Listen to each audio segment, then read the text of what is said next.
Well, thank you very much, Eric, and thank you all for coming.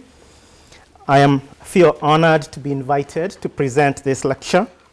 I thank the Council for the Humanities and everyone involved in organizing it for providing me with an opportunity to think about a set of questions that have been troubling me within the context of a crisis that has been unfolding before us, a crisis which has yet to find a name, but one whose signs are visible wherever you look. This crisis is perhaps registered best by the epigraph I use from Thomas Adorno's philosophy of modern music. Adorno said, "Modern music has taken all the darkness and guilt of the world onto its shoulders. Its entire happiness consists in recognizing unhappiness. All its beauty consists in denying itself the semblance of beauty." I have organized my talk into 3 parts. I will start in part 1 with two preambles on the nature of art in relation to suffering. And I want to say that when I use the word art here, I use it in the broadest terms possible. Although I'll be focusing on the visual arts quite a bit, I'm also thinking about other forms of art, film, documentary, poetry, and so on. So the visual arts here are used quite often for reasons we can discuss, but the most prominent one being that they are the ones which invite us to engage with some of the questions I'm going to talk about, because works of art are always mediated in the public sphere. In the second part, I will take on some of the questions reflected by Adorno by taking up a specific case study of where a work of art was forced to confront the nature of suffering, and in essence, to foreground some of the issues I'm thinking about. I will conclude with a short section taking up the vexed question of the ethics of representation in situations of suffering. So let's see. So I call the first section "In a Museum Between Suffering and Celebration." Although we may not always think about it, art or the aesthetic is the sanctuary where we go in times of distress. It's the place where we go to find those things that we consider to be beautiful and pleasurable, hoping to use them to ward off the ugliness of the world. At least that's what I'm thinking in January 2017, when I slowly begin to wake up to the reality that we are living in a new age, an age that's generating an uneasy feeling about the values I hold dear, for values such as freedom, human rights, and social equality. I come to feel that because these values are under threat, and yet I don't know how to respond to that threat, the place to go is to a museum. In an attempt to comprehend what might lie in the future for those described as alien and undocumented, I try to convince myself that there's still a place somewhere, a place of beauty, of pleasure, and even freedom.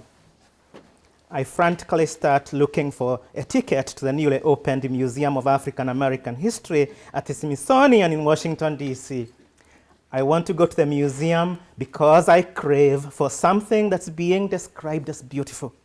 And this craving is such that it never occurs to me that what this magnificent building holds are 300 years of suffering, or a record of that suffering.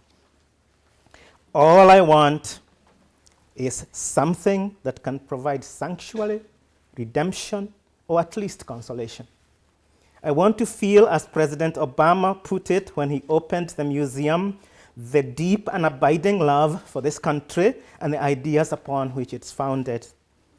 Everything about the exterior of the museum, of course, seems to confirm this. Its location from the spiral of the Washington Monument, its bronzed 3-tiered corona structure, the pool in front of it, and the flowers call attention to the building itself as a work of art. Later, I will learn that the museum's inverted pyramid design is based on the carvings of the Olowe of Ise, one of the most important Yoruba artists of the early 20th century. Inside the museum itself, the observer has to negotiate the intricate world of often tantalizing art objects positioned in relation to historical artifacts. Artifacts which are marshaled to produce a narrative of African American history and to produce and perform a vision that connects everything together to tell a story of black loss and arrival in the same register. Here we come across paintings of a stake dance in South Carolina plantation. We come across the pottery of David Drake, and of course, the shackles of slavery. Except in a few instances, the temporal organization of these materials is teleological. The tour of the museum starts with an immersion in the history and experience of slavery and the making of the African diaspora, which takes place in the rooms designated as 3D. Here, in the historical galleries, we encounter suffering, we encounter the Middle Passage. What is significant for me is that this space, the space of historical beginnings, is underground. It's zero ground. The story the museum tells is of a history which is buried underground, which must be transcended in order for the enslaved to become free subjects. It's not surprising then that the historical galleries are located underground. The museum, for those of you who've been there, invites us to contemplate the history of suffering, both in terms of time and space, but also to move beyond it. So once we are out of the galleries of history, which are buried underground, we find ourselves riding on the wings of the angel of history, slowly moving away from catastrophe towards the moment of freedom, the moment of true subjecthood. By the time one gets to the top of the museum, where some of the most memorable objects of African American popular culture on display, including Chubby Checker's Cadillac, the melancholy indexed by the encounter with violent history below ground has given way to a kind of exuberance. A clear, optimistic history has been shaped by the skillful curation of objects in relation to their appropriate timelines. Here, above ground, there are no messy histories to be found. But there's one small area of the museum where this optimistic narrative seems to hesitate. On level C2, in a corner room, we encounter Emmett Till lying in state. Or more appropriately, we have a display of Emmett Till's coffin, laid out in state, without the body, neither object, nor artifact, nor artwork, just a disturbing absence, the sign of an affliction, the mark of a trace.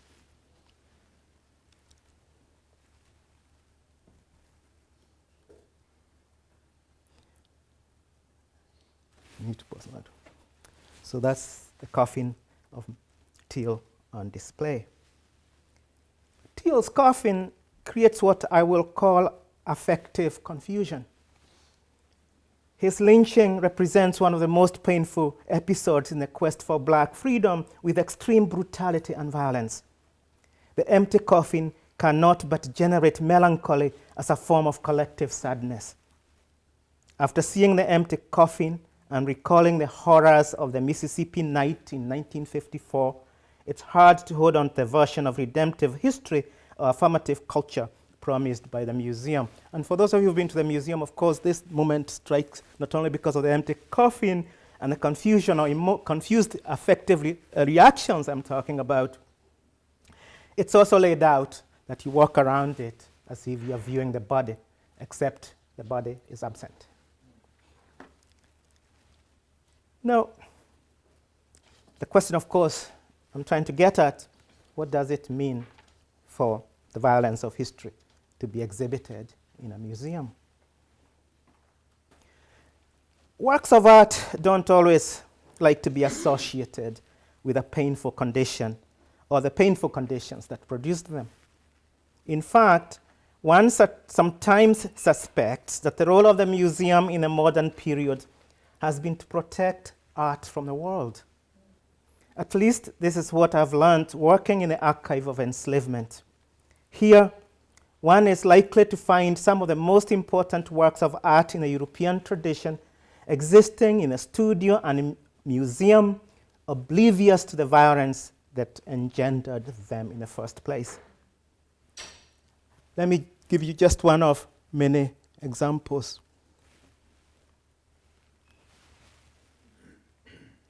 The example I want to use to make this point, but it's one of many good ones, is Peter Paul Rubens' Four Heads of the Negro, the head of a Negro, painted around 1614 in Antwerp.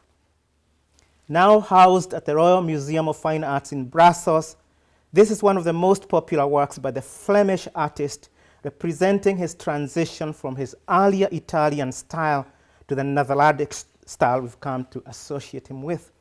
It's Rubens' move, as it were, from low to high Baroque.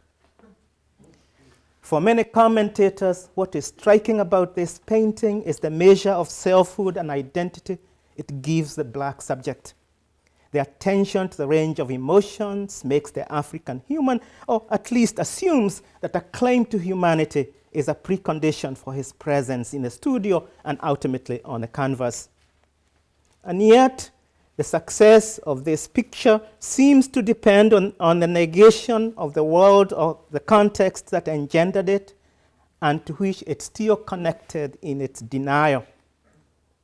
This world is better represented in documents such as the following Asiento, a contract for slaves, written by Juan de Retuerta, agent of the Spanish crown in Guadalajara in 1614. Notice the dates. Rubens' painting, 1614, Retuerta's Asiento, 1614. The discourse of the Asiento does not pretend to be about beauty. It's about objects of trade and exchange. It's not about moods, feelings, or emotions. It's about the quotidian world of exchange. So in a sense, the contrast would appear to be between a work of art which exists in the realm of aesthetic experience separated from the quotidian and everyday. Indeed, there's a sense in which the works of art insist that they are separated from that world, and of course the museum has made that separation possible.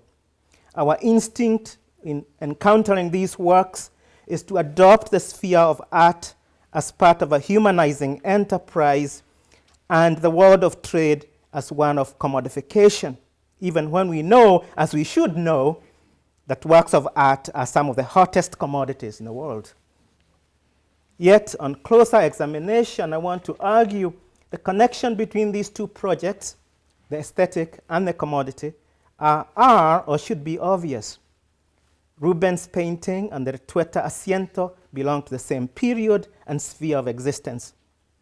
The painting is completed around 1614, as I said, and the Asiento is dated 1614. Of course, our challenge is how we can think about these two objects at the same time or in the same register. In other words, how can we resist the painting's insistence that is separated from this world, and how can we resist the Asiento's assumption that it belongs to a different world, far away in Guadalajara, not in Antwerp. Now, what is interesting to me, at least from what I've come across in the archives, is that although Rubens and the Retuerta may not have met, they have moved in the same circles in a cultural and class sense. They are educated in the same humanistic tradition, in prestigious European institutions, and of course, they work under the tutorage of the political culture of Spain in the early modern period. Directly or indirectly, the Spanish crown provides patronage to both the artist and the notary public. In physical terms, Antwerp may be very far away from Guadalajara, but the two places are connected by systems of trade which revolve around the purchase and sale of black slaves. The beautiful and the ugly belong to the same register. Now, the contrasts I want to draw here are these. In the African American Museum I started with, empty tills, empty coffin signifies a violent moment in history, but it's only available to us in exhibition. In Rubens's studio, the head of the African signifies a humanity at odds with the lived condition of blackness. And yet, it too is only available to us through exhibition. And it's this opposition between the redemptive claims of culture and art in relation to the violence of history, a violence that relocates art to the domain of suffering and suffering to the domain of art, that the following reflections emerge out of. The questions I want to ask are fundamentally three.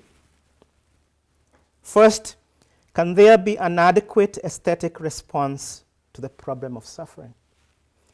Second, do works of art help us understand the tragic experiences of others, or are they always complicitous with the afflictions that they seek to present?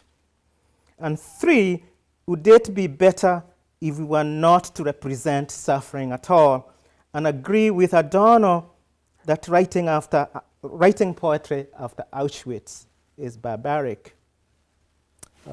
Give you since it's always disputed, I give you the Adorno quote on that side, and I even made sure the German was there. So these are the three questions I want to deal with. First, can there be an adequate aesthetic response to suffering? Do works of art help us understand the tragic experiences of others? Or would it just be better that we say, keep art out of suffering altogether? I call the second part of my presentation Art and Suffering. We need art because we live in a world under threat, a place where we have to suffer and survive at the same time. But we suffer and survive in different ways and contexts, and it's because of this unevenness in suffering and surviving that we have become sensitive, perhaps too sensitive, to the question of ownership or appropriation. Who owns suffering? Who has a right to its representation? Of course, these are the questions triggered very powerfully by this image. This is Dana Schultz's open casket based on a photograph of Emmett Till, which was disputed quite a bit when it was put up at the Whitney a couple of years ago, last year, the year before that. I'll leave this for now because I don't want to preempt my conclusions. The questions about who owns suffering and who has a right to its representation seem to come up when the work in dispute, the photograph, the documentary, the painting, or even the poem, touches on the experiences of people at the edges of what the sociologists Latiba Haji Musa and Mike Onijuan have called, I quote, the very edges of everyday human experiences of vulnerability, of loss, or ongoing suffering. What I'm suggesting here, of course, is that these issues always seem to come up. Who owns the work of art? Who owns the experience? Who owns the suffering? They tend to come up when the objects of representation are people who are at the edges of everyday human experience of vulnerability, loss, or ongoing suffering. The reason why I'm emphasizing that is because recently there have been debates about who owns expensive works of art. There's a dispute going on between the Italians and the French over who owns Leonardo. There are debates going on between Francophone West African countries and the French over actual ownership of very expensive works of art. I'm trying to separate that kind of debate about appropriation from the larger question of what does it mean to represent people at the very edges of the vulnerability of the human experience, and to talk about events which are themselves emerging out of actual lived experiences of suffering. I want to suggest that what is at issue here is actually not who owns suffering, because I don't think anyone would like to own suffering. And I don't even think it's a question of who has the right to represent, but the nature of this suffering, its meaning when it's mediated by the institutions patronized by people who are separated from the events the work of art seeks to represent. So what I'm suggesting is that there's a difference between saying that Dana Schutz's Open Casket is about the suffering of others. One has to add an extra dimension, and that is it becomes an issue because it's mediated by institutions, in this case the museum, that seem to be very far removed from those experiences of suffering. So the question then that informs my observations is, what does it mean for an act of suffering, individual or collective, to be exhibited as art? And what I'll be doing in a moment is actually shifting the responsibility from the artists themselves to institutions and audiences. Having known artists for a long time, of all types, from poets to bar bouncers, I assume they act in good faith. So I'm not going to put this blame on them. I want to shift emphasis from the ethical obligations of the artists in relation to suffering and shift this responsibility to the way the work of art circulates and is consumed when it has been separated from the scene of suffering itself. In other words, our focus on audiences and receptionality. A focus on audiences and their responses is important because the moral or cultural claims of art in the modern period have always been pegged on its location in what Antonio Cascadi has called a domain of meaningful sensuous particulars. It's when it's located in the domain of the sensuous, a domain of universal recognition, that works of art come face to face with the question of suffering, because it's in the senses that the suffering of others is supposed to have meaning to us. There are two issues involved here. The first issue is that in order for suffering to be made available to audiences that are separated from the event that causes suffering, it must be embodied. The examples I have here are William Blake's illustrations for John Stedman's account of the punishment of slaves in Suriname, which was central to the British abolitionist project. As we all know, of course, Blake's intention in support of abolitionism was precisely to embody pain and suffering and punishment. And this, to me, is an example of how the first step, of course, necessarily is to embody that pain, that suffering. And in the process of embodying it, you run into all sorts of difficulties because, of course, we have to ask the question, how are we supposed to sensually respond to this kind of suffering? The second issue is that in order for audiences to become attuned to the nature of suffering, they must subject their senses to things that assault their sensibility at the deepest level. In this context, and this is the essential paradox of representing suffering, the artist is asked to make suffering itself a work of art. This seems to me to be demonstrated in very powerful ways by Joshua Oppenheimer in his documentary, The Act of Killing, where, as you can see in this famous example, the killer himself has been allowed to perform and to become a movie director, and he's made up. And it's a great documentary because it confronts us with precisely that question: how are we supposed to react to this? What then does it mean to turn an unhappy or tragic event into a work of art? I want to try and address this question by using a case study. My example is going to be J.M.W. Turner's painting, The Slavers Throwing Overboard the Dead and Dying, Typhoon Coming, otherwise known as The Slave Ship, first exhibited in London in 1840 and now resident at the Boston Museum of Modern Art since 1899. I will begin with the things that are not disputed about this painting and its history. And then I'll turn to the more complicated question of ethical complicity and responsibility. We are told by the experts that when Turner painted the slave ship in 1840 and submitted it to the Royal Academy in Britain, his goal was to elevate the status of landscape painting in the existing hierarchies of British art. In other words, the genre, in this case landscape, rather than slavery, was Turner's motivation.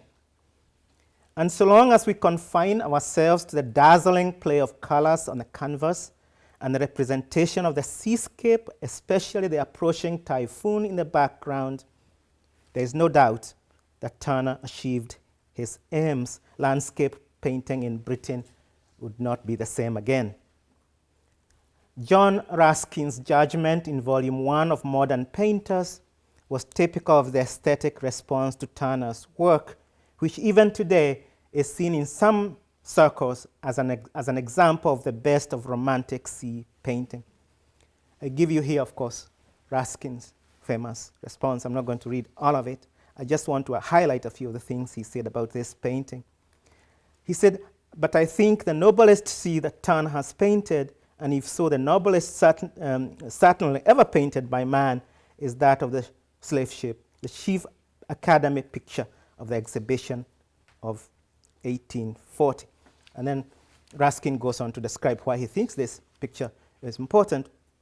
And I'm particularly interested, of course, in his assumption that Turner's picture was connected to the highest ideals in the sense of the word and based on the purest truth and route out to the conceptual knowledge of a life. And then he, of course, goes on to talk about the colors, which are quite important. Now, it seems that in his reading of this picture, famous reading of this picture, Ruskin was focused on the colors much more than the objects of representation. And the reason for that, obviously, is because the picture itself does insist to a certain extent that you notice the colors and that you notice the seascape and that you notice its former achievements. So that seems to me not to be a problem.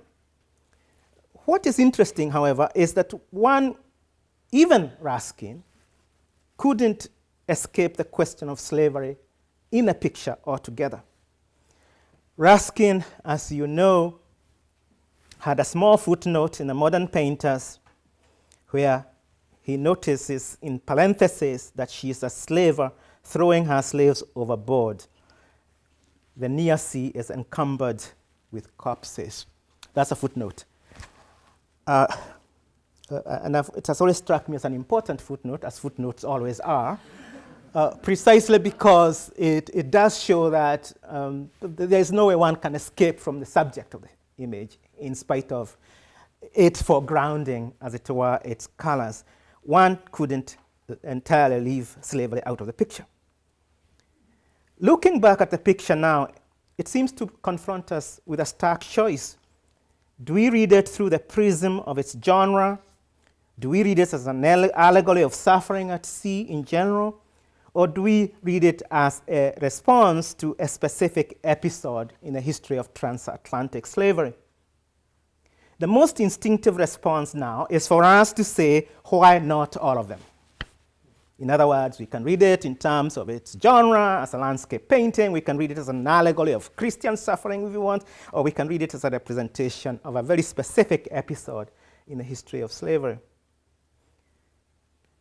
And there's something to be said for this response. Why not all of them? Because one could say that it does call attention to Turner's own divided motives.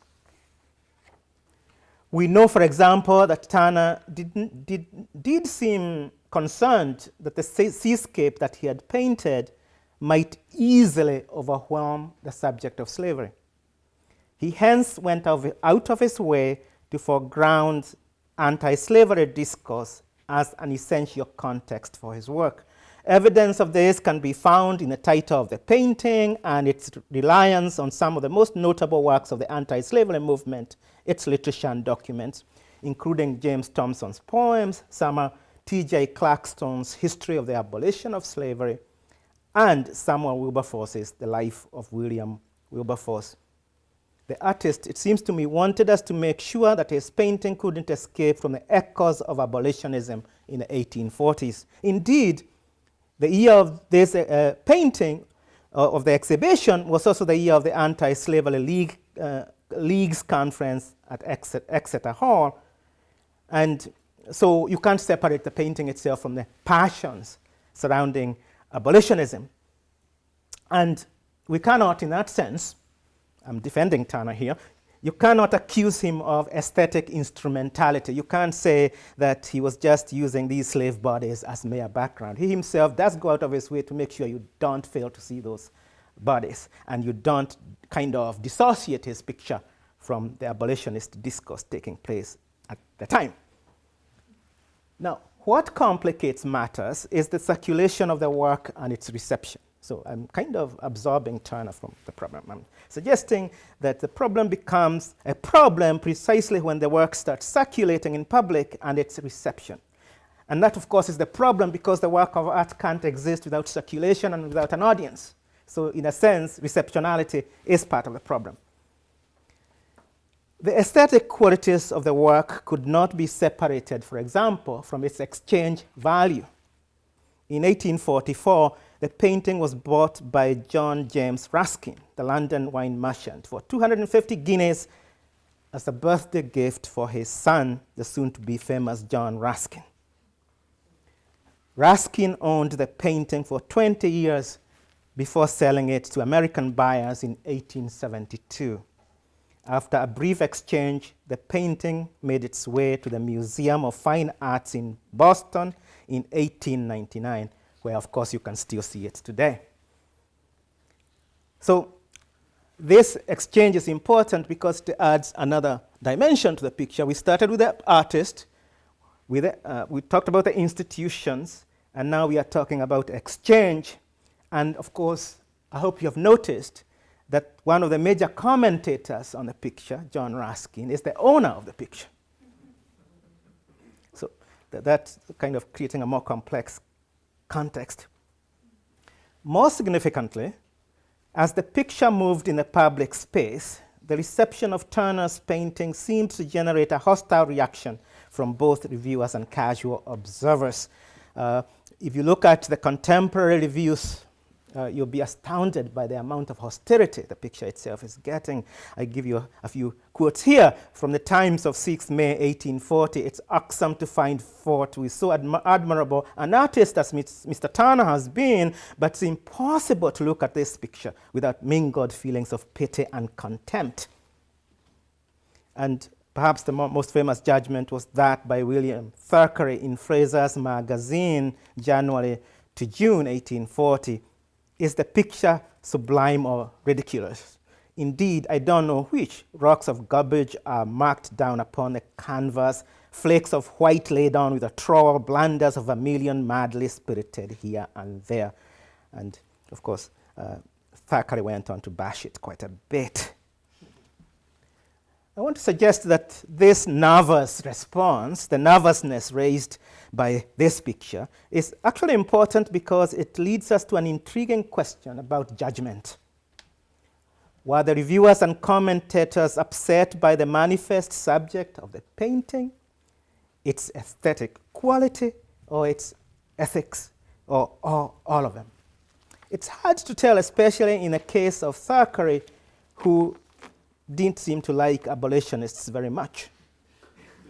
So it's hard to tell whether, in a sense, what was driving him mad was not so much the formal qualities or lack thereof of the painting, or he thought that perhaps it was doing something about a subject he didn't like to dwell on very much. Let me pause here and say or note that irrespective of their politics in relation to slavery, observers of Turner's work found it disturbing because of what appeared to them to be the odd contrast between the dazzling colors of the landscape and the graphic image of the shackled leg of a slave who had been eaten by sharks, now being eaten by fish. These are the details of that leg. Slave has been eaten by probably sharks, and now she is being eaten by fish. It's not clear whether it's a she or not, but a lot of observers have suggested is a she. So confronted by this contrast, on one hand the beautiful colors, and on the other hand the ugly subject, we have to ask, of course, whether the work of art was mediating an experience, or basically it had become a form of repression, or both. Here, I work with a clear distinction between the event the work of art claims to represent and the discursive formation that surrounds that event. And I think we can understand this distinction better if we recall that Turner's painting was referring to an event that was far removed from his period. I think this is something commentators forget. The episode on which the picture is referring to, the Zong episode, where slavers had thrown off slaves into the sea for an insurance claim, had taken place in 1783, 57 years before Turner's painting. Clarkson's book, which had highlighted the Zong episode for anti-slavery sentiments, had been published in 1808 at the height of the abolitionist movement itself. So whatever was disturbing people about Turner's painting in the 1840s was not about the relationship of the work to a traumatic event, but something in the painting itself, its affective claims, so to speak. Indeed, I disagree strongly with those critics, Albert Boehmer and Marcus Wood, for example, who have faulted Turner for either assuming that he could capture the trauma point of the enslaved, or for having turned black suffering into an aesthetic object at odds with the event it claims to represent. To judge the picture as the representation of an event and to ignore its artifice is to miss the point. Yet, this is what was happening to Turner's picture at its early exhibition. People were disturbed by the intrusion of the shackled leg into what should have been a pure landscape painting. So here there are two issues which perhaps I need to clarify a little bit. One is that it doesn't, to me, seem significant enough for us to be talking about Turner as representing the trauma of the Zong. Indeed, for us to ask ourselves whether Turner could have shared that trauma is besides the point, because the Zong episode had taken place 50 years before the painting itself. So what we have to talk about is the way the event itself exists in a picture. And once we start focusing on the way the event itself exists in the picture, then of course we can better begin to then ask, is there a way in which what is disturbing observers about this picture is not so much that it's dealing with slavery, but that it has intruded, or that slavery has intruded in what should have been a pure picture, without all those things. Does that make sense? So that's what I wanted to clarify. What would it have made a difference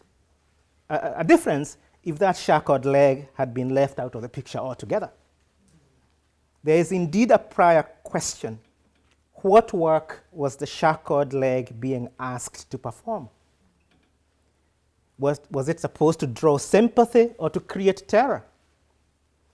Ruskin tells us that even Turner could not bring himself to look at one of his most famous paintings. And so if the painter himself cannot look at his own painting because it disturbs him, what does he expect the audience to do? Well, the issue doesn't get better because, as is well known, Ruskin eventually decided to sell the slave ship because after 20 years, it had become too much to bear. Even hardcore abolitionists, including members of the Anti-Slavery Society, were uncomfortable with Turner's painting, preferring the more realistic work by Francois Baird because, according to one critic, it appeared less staged, more authentically real, and less obsessed with creating an effect. People preferred this to the Turner. Now, if you are to ask me which one to buy, I obviously would not go for the Baird. And I would also suggest that actually the Baird, which for Thackeray appeared to be more effective for anti-slavery purposes, the Baird does not seem to actually disturb. And precisely because it doesn't disturb, that's why it could be accommodated into our own conversations. In other words, it doesn't have what I call the affective confusion we see in Turner itself. I'm not going to kind of tire you with Thackeray's effusive praise of this picture. He said, "Let the friends of the Negro forthwith buy this canvas and cause a plate to be taken from it. It's the best, most striking, most pathetic lecture against the trade that was ever delivered. The picture is as fine as Hogarth." Well, I have a suspicion that Thackeray was mocking the members of the Anti-Slavery Society. Although some people have read him kind of literally, but I think he was mocking them. But there's no doubt that many people in the anti-abolition movement considered Bayard's painting more serviceable because it rendered itself to an intelligible allegorical reading. In contrast, Turner's painting called attention to itself as artifice and set out to create an effect through what Edouard Grisson would call opacity. So in essence, in fact, I'm trying to suggest that what made the Turner quite important is precisely because it appeared staged and less authentically real, because after all, its referent was not the Zong episode as a real event. And I'll come back to that, the transformative nature of that in a moment. Conclusion between affect and effect. If there is a case to be made for artifice, it's that it's always a form of defamiliarization, the making strange of that which has become familiar and domesticated. Artifice opens the door to the repressed and unconscious, enabling audience to both reinscribe the scene of suffering and push us towards a new set of expectations.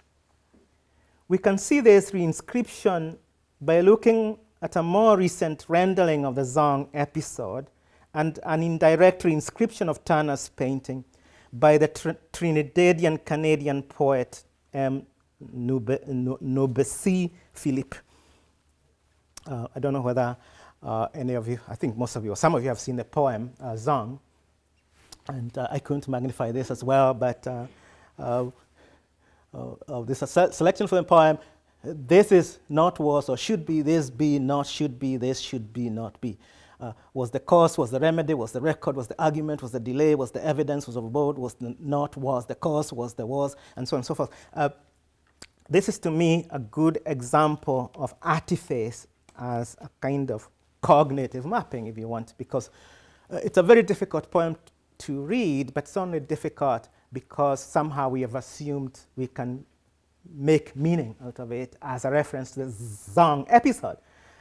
If you've seen the poet herself tried to read this picture, this poem, she has said you can read it whichever way you want. You can turn it around, you can turn it upside down, and so on and so forth. So on one hand, it appears to be about a particular event, but in the end, what makes it powerful is that, in a sense, it disturbs. And it disturbs not so much because of its subject, it disturbs because it's disturbing the conventions we assume we are supposed to bring to the reading of a poem. It disturbs not only because it's trying to recuperate voices, but precisely because of its forms of disembodiment, so to speak. I think that in Philip's poem, as in the Turner painting, we are confronted by the simultaneous loss of aura and its reinscription. Walter Benjamin's writing on the aura and its double task can be useful here. I'm not going to read all that because I'm sure you're all familiar with Walter Benjamin in the work of art in the age of mechanical reproduction. He says that one might subsume the eliminated element in the term aura and go on to say that which withers in the age of mechanical reproduction is the aura of the work of art. There's a symptomatic process where significance points beyond the realm of art. One might generalize by saying the technique of reproduction detaches the reproduced object from the domain of tradition. a few sentences later, and in permitting the reproduction to meet the beholder or listener in his own particular situation, it reactivates the object reproduced. This is the one I've considered to be quite important, the idea that the reproduced work of art can meet the beholder or listener in his or her own particular situation. Because I think that's what we are asking for. We are not asking for the work of art to reproduce the event experience, but to reinscribe it, reproduce it to us as an audience in our own particular situation. If the work of art does not speak to our own particular situation, then in essence, we can't talk about what it might have done for those who experienced the event itself. Defamiliarization of the kind we see here suggests to me that without cognitive dissonance, there cannot be any proper understanding of the traumatic event and its afterlife. The art of suffering and the aesthetics of crisis exist to make strange, to disorient, to remind us that we are implicated in the event that created the suffering that preceded the work of art. The art of suffering should not necessarily make us suffer, but it should both shock and reassure. Where there is shock without reassurance, the work remains alien to the domain of our shared experiences. Where there is reassurance without shock, the work of art turns suffering into dead matter. I think this is, for me, the failure of Schuss's painting of Emmett Till. It reactivates the trauma of Emmett Till and his suffering. It shocks us with the terror of that moment, but it does not reassure us that the event is more than material for art or dead matter. And perhaps I can make that point by just going back to the shots itself.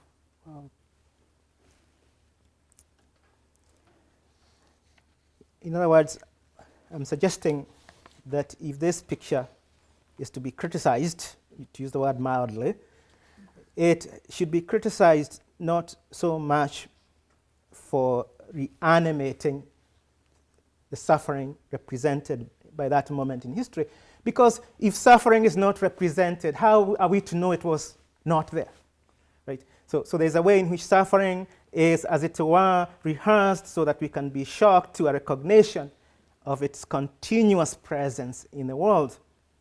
But at the same time, if this suffering is just shock without what I'm calling reassurance, then that historical event is reduced to what I called earlier aesthetic instrumentality.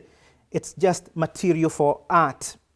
So in this case, I would rather have the empty coffin at the African American Museum, because there's always the reassurance that somehow there's a lesson to be learned, than be confronted by what appears to me, and we can disagree on it, appears to me to be the reduction of the photograph of Emmett Till lying in state to what I call dead matter.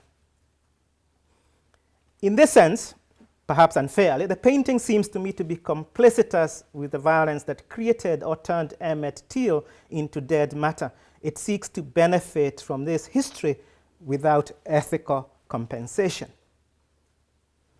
And it's this point about ethical compensation that I think is important. If we are going to be forced to relive the traumas of history, even as we suffer and survive, shouldn't there be some compensation? Shouldn't there be an opening? And of course, I'm not talking about monetary compensation. I'm thinking of ethical compensation. Shouldn't we have a feeling that something came out of or can come out of this history? This is the question I wanted us to deal with and struggle with. Finally, I believe we should make a distinction between forms of appropriation that are exploitative and destructive, and those that lead to creativity through gestures of mimicry, intertextuality, and rewriting. And in this sense, I think sometimes we collapse the distinction between the work of people who go out of their way to not only steal other people's art or turn other people's suffering into profitable enterprises, with a kind of artists who turn to other cultures to learn lessons about their own work and to inscribe or reinscribe, as it were, what I earlier called surviving and suffering as a human phenomenon. Here, I was thinking of the travel of the figure of the mask. It's my last set of images. I was thinking of the curious travel of African masks from the world of the Dan and the Baule and the Fang to Picasso and other Cubists, and the return of those masks back to African contemporary art in the works of contemporary postmodern African artists such as the Ghanaian Scottish artist, the late Maud Sulta, or the Benin artist Romuald Hazome. All these people use the mask, as it were, to reimagine art in African context. Or, if you want a simpler example, we could think of the decomposition and recomposition of Mané's Olympia by the Congolese artist Aimé Mpane in Olympia 2 from 2013. These two are forms of appropriation which have performed two tasks at the same time. One, they have, of course, complicated and displaced the original, in this case, Mané's Olympia, and reversed its economy of representation, as it were. And at the same time, this appropriation has enabled the emergence of a certain tradition of painting in Africa, in this case. So I think, in the end, even as we think about aesthetic instrumentality, we also have to think about art as a form of play, a form of mixing, and most importantly, a form of undisciplining. The undisciplining of the ways we think about art and what art does, its conventions, and its place in a museum. We must think about those spaces of art as play, as mixing, as undisciplining, as spaces of freedom. The freedom, as it were, to assert one's perspective on the world, and in some cases, to question the way the world is organized as we suffer and survive and survive and suffer. Thank you very much.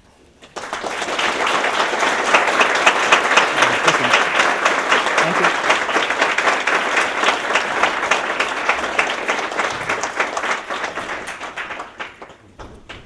Oh, sure. Okay. Thank you very much. If anybody's still standing, there are some seats down here if you'd like to sit. We're going to have some time for questions and also a reception afterwards as we end. But Simon's very open to questions after a provocative talk. Yes, questions. Zahid. Thank you for that, Simon. I wanted to invite you to say a little bit more about reassurance. Yes. One of the words, one of the phrases you used to describe it is a lesson to be learned. Of course, one of the from the 19th century discourse around art, one of the key features of the art work is to teach. Yeah. In addition to delight. But what else does reassurance encompass?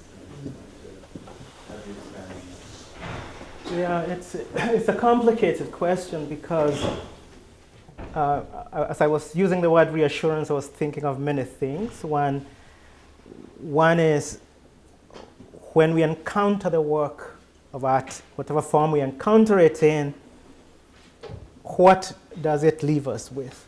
What's the afterlife in kind of emotive terms or in cognitive terms, and so on? Is it for us to be shocked? Because we can be shocked. And I was suggesting that's not enough, obviously. The event is shocking. And sometimes it's shocking enough for us to act. So that's what I was talking about, the shift from effect to affect and so back. But I was thinking, what is it that survives? And so in a sense, I think what survives is a kind of residual relationship to the event that generated the picture in the first place, or the poem, so that we just don't get over. If we just get over, then there's a sense in which the event is forgotten. And I was thinking about it this morning, thinking of that photograph of the Syrian child, very powerful one, which moved us to have these conversations about migration and so on. And then that was it. So a few artists tried to pick it, kind of, I saw it surviving actually in murals, which have followed it, but the picture itself no longer has the power it had at the moment. So it suggests to me there was something about it that obviously it was not conceived as art, but there's something that didn't survive. And so that thing which survives, and I don't have a name for it, that makes us go back to the picture, in this case the Turner, we go back to the Turner and confront all its contradictions. But perhaps that's the answer to my question. I asked, what is the leg of the woman slave? What work is it being asked to perform? And I suggested it's not there to remind us about the Zong episode. It's there to remind us precisely about that nature of suffering itself. Yeah. So it's unnameable in a sense. And I have to say, of course, I'm resisting providing a kind of utopian answer, right? Yes. I'm pushing back and saying. It sounds like undisciplining is another element. Yeah.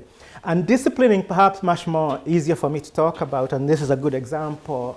Not only, here it's not just a reversal of the Manet, I would say it's also a questioning of all sorts of assumptions we make. So if you spent a lifetime talking about Manet in relation to the maid and the flower, in relation to the prostitute or the courtesan, and in response and relationship to Zola and Baudelaire and so on, and more recently, as I saw at Columbia, in relation to the maids who are the models, if you're used to that kind of conversation, there are ways in which these three inscriptions kind of force you to undiscipline yourself. Or perhaps this one, Hazam's work, it forces you again to be undisciplined, about what a mask is, given the fact that the mask has acquired a certain kind of elevated status in modernism. And it also, however, asks you to think about other categories, the fetish, what does that mean? And it asks also the ugly, because this is the trash. You turn trash into art, and so on. So undisciplining is the opening up to all these other possibilities of thinking about the work itself. Yeah. Meredith. Does affective And effective. confusion rely on generic recognition? I'm not sure.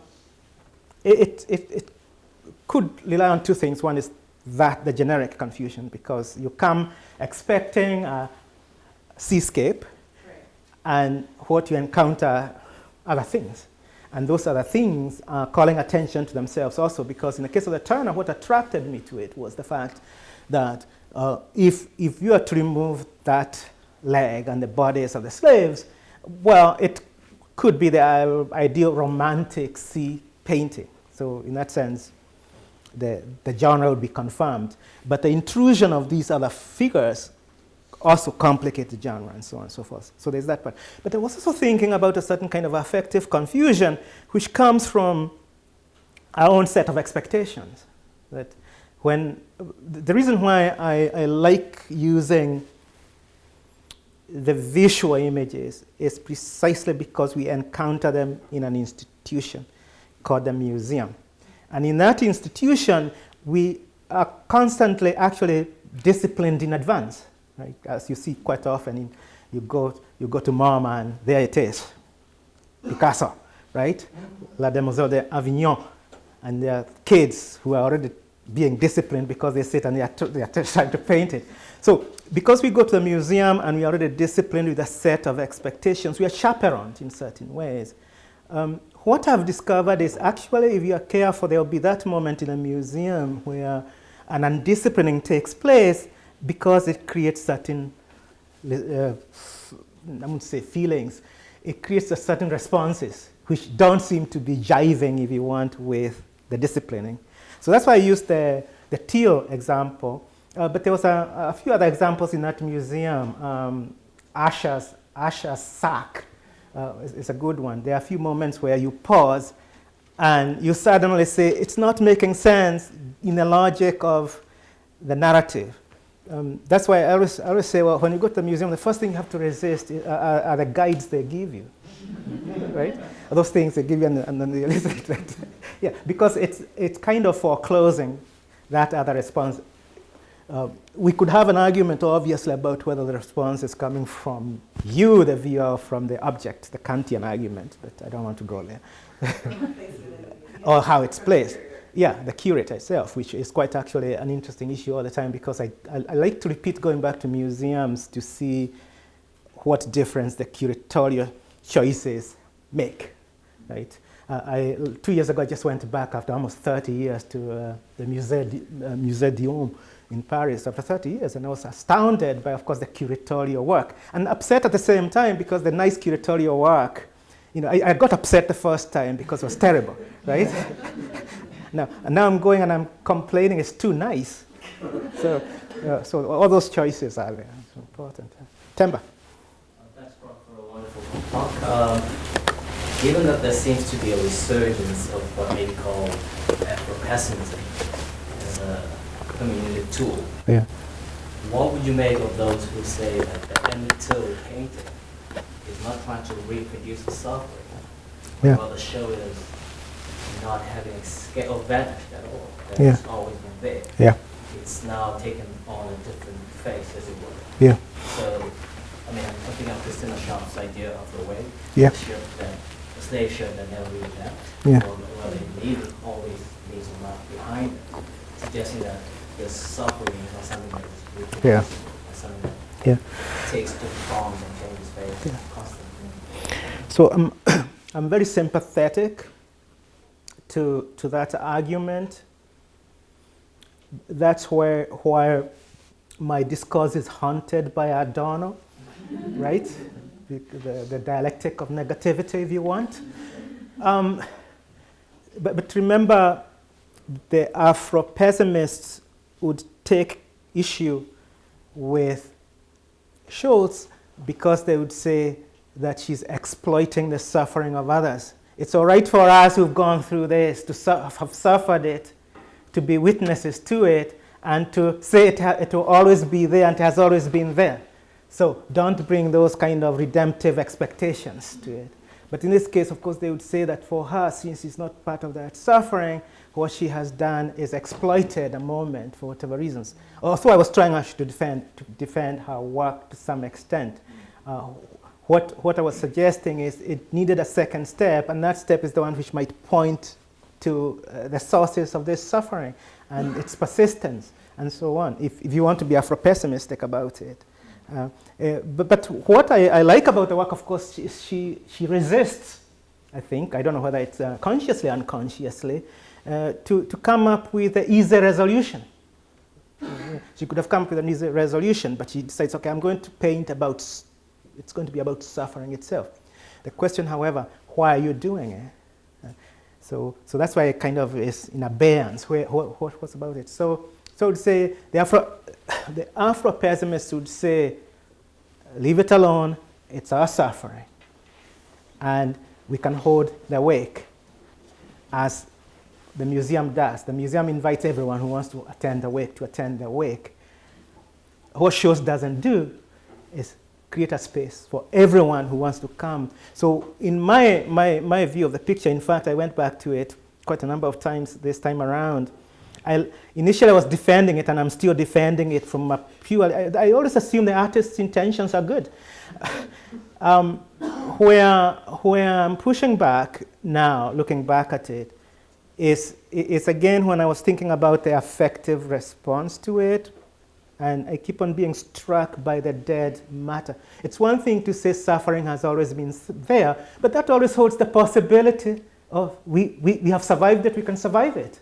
But if you foreclose the survival and you just give us the sovereigns, then I'm not sure what your motives are.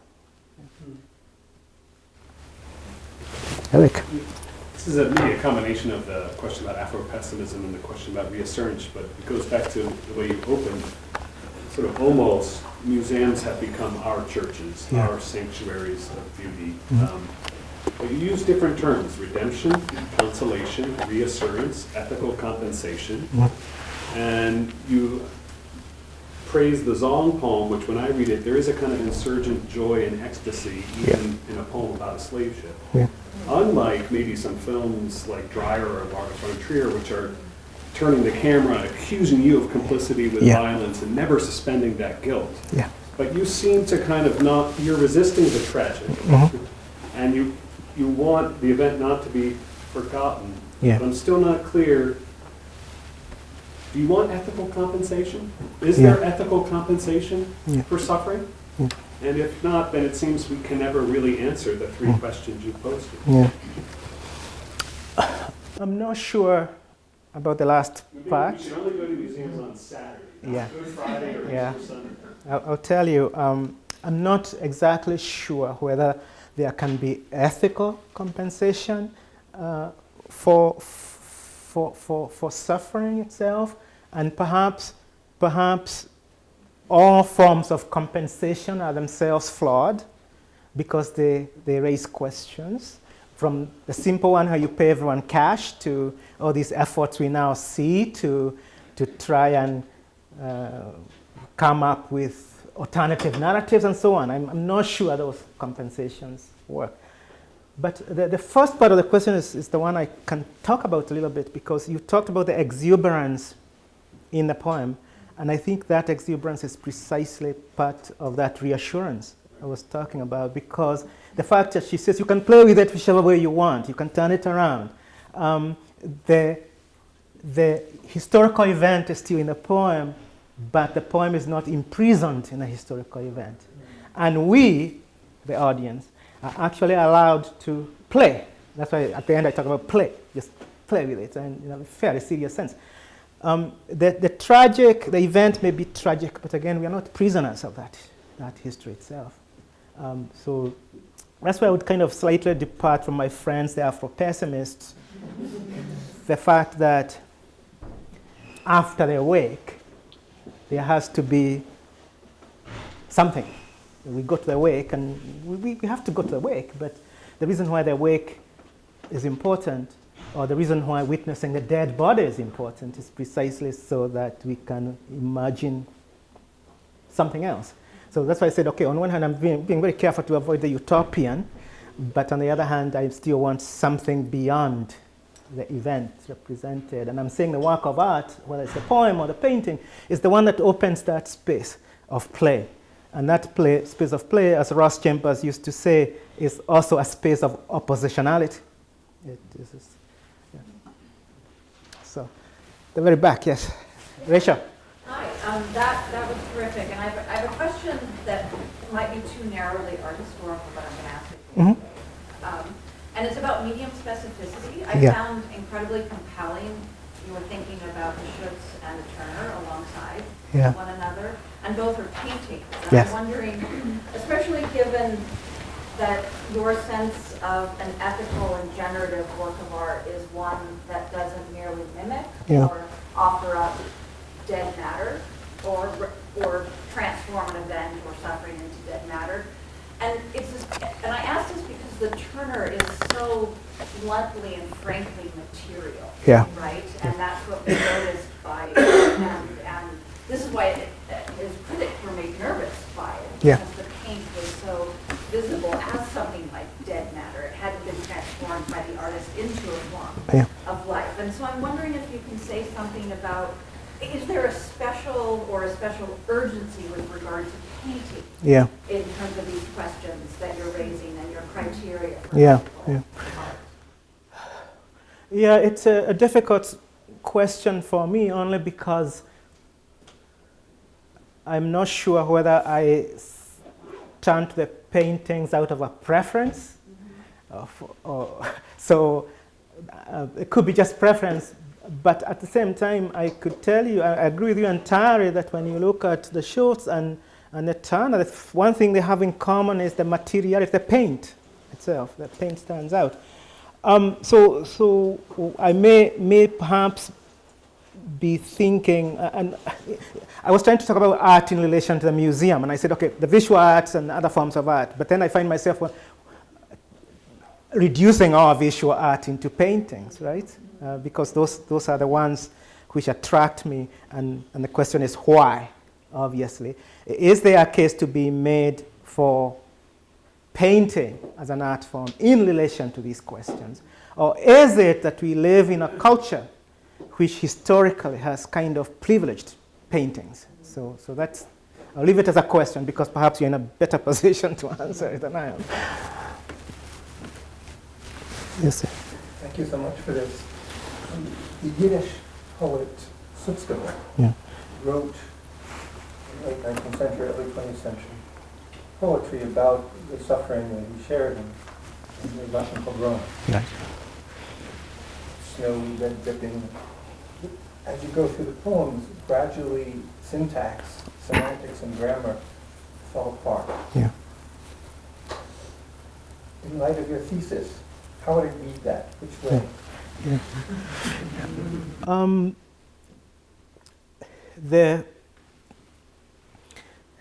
The case of the Zong, perhaps, again, is closer to that.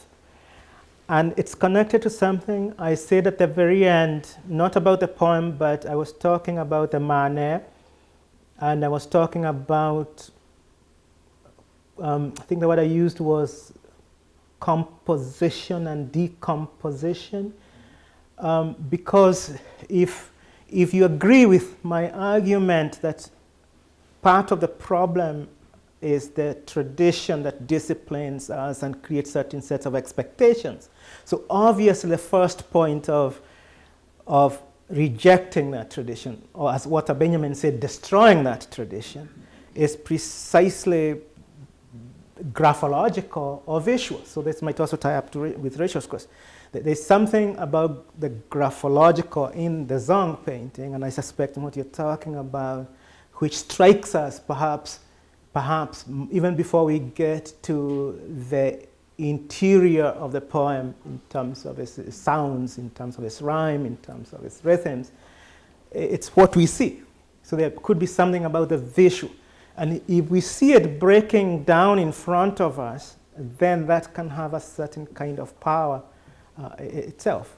So I'm not sure. I would just think about not necessarily, I think what would make the poem different is not that it's the first one to talk about that kind of suffering, but it both challenges the tradition of suffering poetry, if there's such a thing, and it also challenges the sets of expectations we have, which we come to this. Anthropologists of suffering have written considerably about the problem with, mostly in relation to the Holocaust, this tradition which at one point ends up producing a documentation or a form of representation of suffering that then becomes domesticated because someone, Kleineman I think is the one who put it nicely, said we just get used to it. We no longer see it as new and as shocking.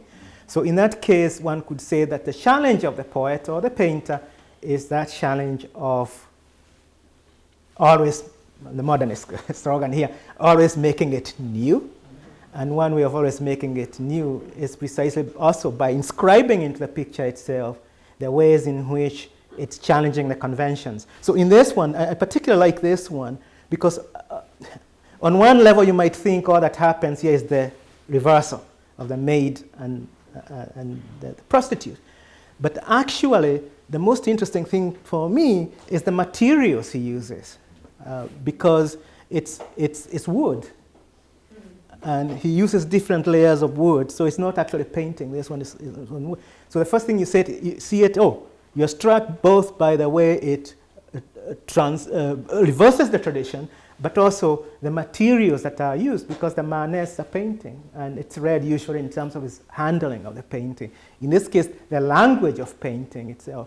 So a simpler way of putting this is to say that perhaps one of the things the work of art does, and this may be connected to compensation, is it takes us to the limit. It takes us to the limits of the genre, it takes us to the limits of language itself, it takes us to the limits of our own sets of expectations. And perhaps I'm being too optimistic here, one could say that that in itself is an important form of compensation. We come back to it thinking about these things differently. Lots of people. Matt and then... You're always very careful with dates in your work. Yeah. I wanted to give you an opportunity to say a little bit more about January 2017. Yes. What is it? I'd just like to hear a little bit more about what it is you're thinking about in terms of Trump's presidency in this new thing you're trying to do. Well, I did not mention. Yeah, I could have started by saying on about January 25th. The Welsh.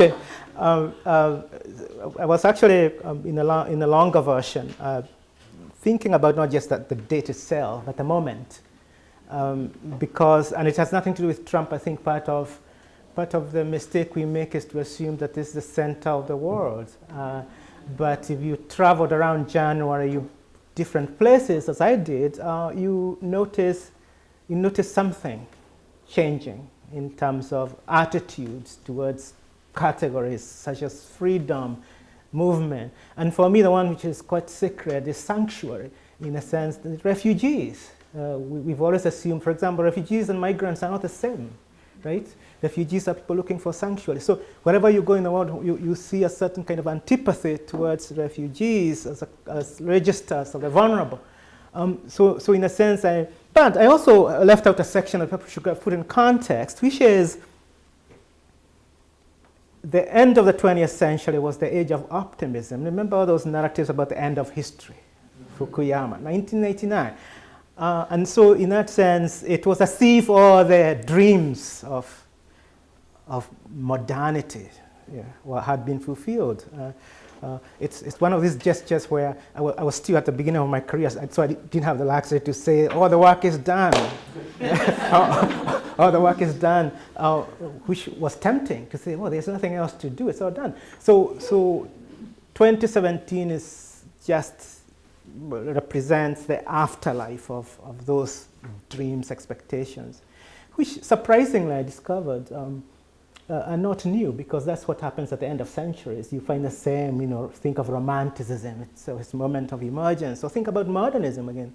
These movements were emerging precisely because of this feeling that the old order either has been superseded by a good new order or the reverse, and so on. Yeah. Yeah. Lena.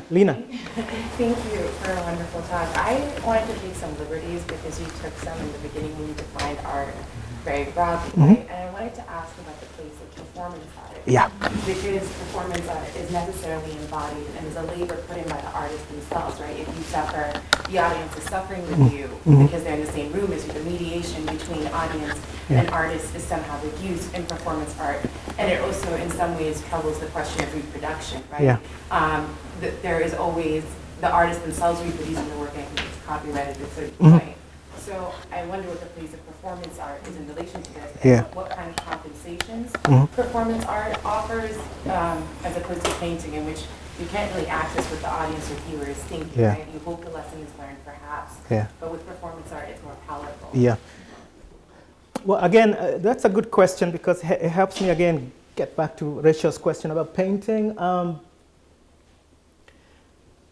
I agree with you in terms of performance art and its ability, as it were, to actually do the kind of work I was asking art to do, in terms of the affective, in terms of the relationship between the artist and the audience.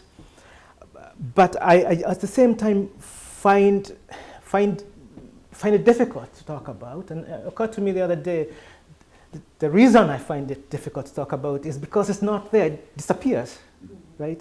So I was looking for painters. I like Wangui Mutu, for example. I can talk about the paintings, but in the process, I also neglect her performance art, because I go into the archives and I hear there was this great performance in Los Angeles, but where is it? Or the late Maud Salter, most of her work was performative. Or Shonibare, again. When you go to the National Gallery and you see a Shonibare piece, the only consolation is it reminds you of what's missing, because now it's, of course, put in a museum. So in that case, it's also a methodological question which we need to ask. And also a question about, again, the tradition, that there are certain traditions which just appear accessible to us in certain ways, and there are others which are difficult and complicated. And in the case of performance, what makes performance so effective perhaps is also that which makes it difficult to incorporate into these narratives, but that could be a good thing. You could say that's precisely because it cannot be introjected into these conversations that it's able to be left alone in a certain way. And so but I also have to call attention to my own preferences and also my own limits. Yeah. Yes, sir. Maybe we could bundle a couple of questions. Yes, and that's then you a good could, idea. Have a concluding statement. That's one, maybe, so just these two, that would be great. And, short, pithy, profound comments, questions, and then a beautiful, artistic response. Very quickly, thank you for this beautiful lecture. If I understand well your argument, seems that there's a possibility of compensation from art itself. Yeah. But I'm curious about the institution that removes suffering from its context and turns into something beautiful. What are the possibilities there? Thank you. Thanks so much. And just sort of actually piggybacking off of that question, I wonder if you can say a bit more about the kind of spaces in which we encounter these images beyond the museum or the gallery. Like Schultz's open casket went viral. And so many people who interfaced with that image, didn't see it at the biennial. And, I feel like we live in a media climate where we're constantly bombarded by unwatchable but ubiquitous images. Yeah, good questions. Briefly, the question of compensation, as I said, I was resisting the utopian.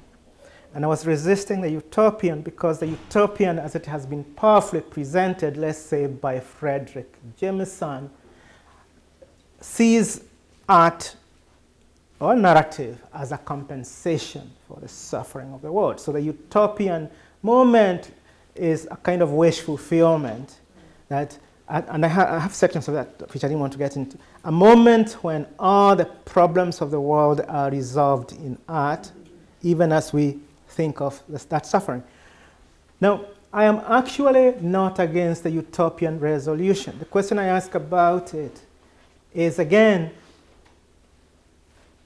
how long can one wait for that utopian compensation? When one suffers and survives, will there be compensation in the end, or resolution or happiness? So my resistance to happy endings has always been precisely that the happy ending, those of you who do Dickens, you remember those happy endings, he's always forced to add to this. And I hate those happy endings. And I hate them because they mess up the story. It's miserable, it sucks.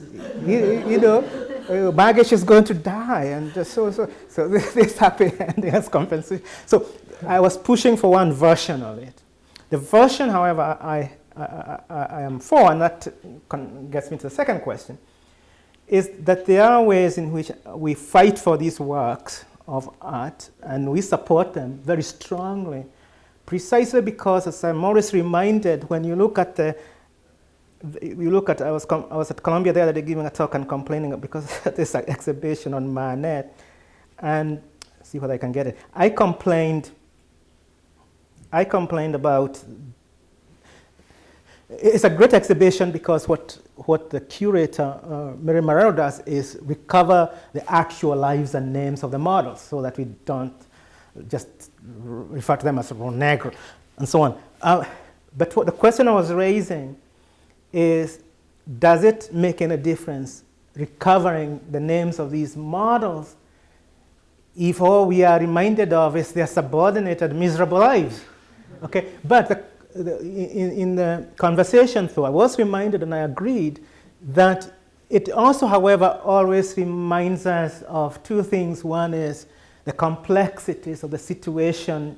It's not as simple as it appears, because when I went to school, she was supposed to be a prostitute. And the question I asked, I had been reading Zola, Nana.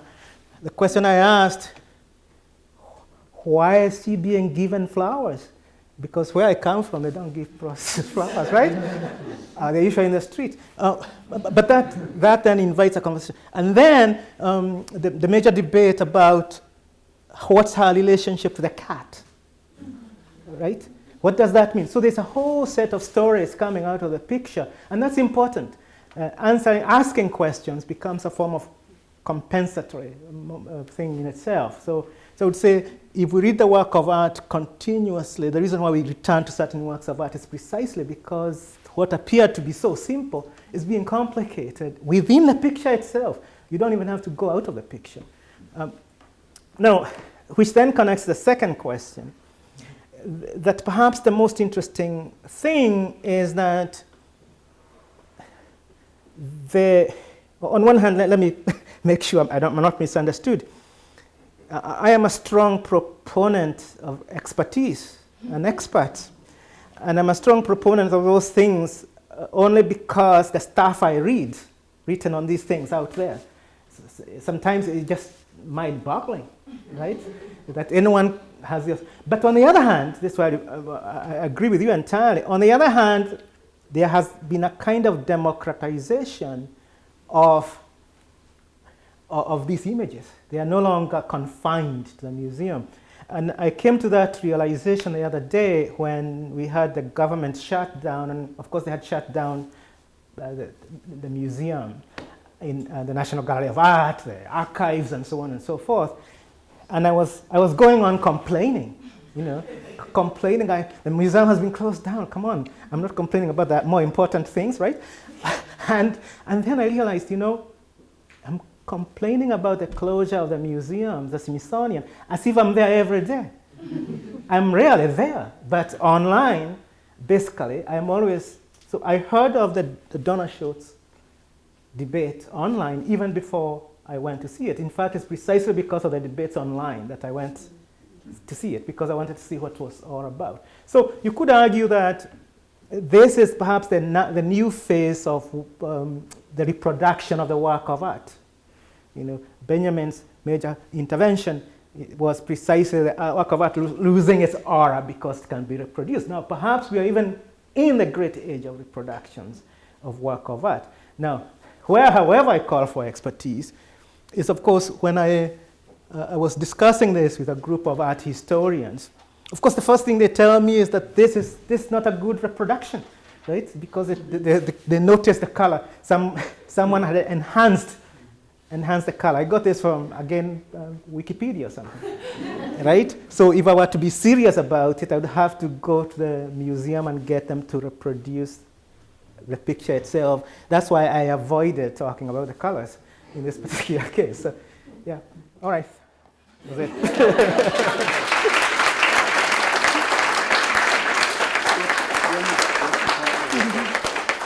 Thank you.